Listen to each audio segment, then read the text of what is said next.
মারণব্যাধি cancer আক্রান্ত হিনা খান। কঠিন এই রোগ কোনোভাবেই থামাতে পারেনি এই বলিউড জনপ্রিয় অভিনেত্রীকে। একের পর এক কেমোথেরাপি, শরীরে অসহ্য যন্ত্রণা নিয়েও কাজ চালিয়ে গেছেন। তবে এই কঠিন সময়েই যেন সব বাধা জয় করে জীবনে নতুন এক যাত্রা শুরু করেছেন জনপ্রিয় এই অভিনেত্রী। জানা গেছে, দীর্ঘদিনের প্রেমিক রকি জেসওয়ালকে বিয়ে করলেন হিনা খান। প্রায় 13 বছরের সম্পর্ক তাদের।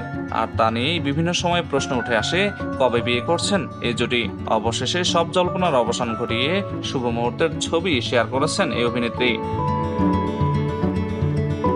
রকিকে স্বামী পরিচয় দিয়েই হিনা জানিয়েছেন, বিয়েটা ছিল তাদের কাছে শুধুই আইনি স্বীকৃতি। অভিনেত্রীর কথায়, বিয়ে আমার কাছে শুধুই একটি সামাজিক প্রথা। প্রেম, সমঝোতা ও সঙ্গ দিয়েই আমরা এতদূর আসতে পেরেছি।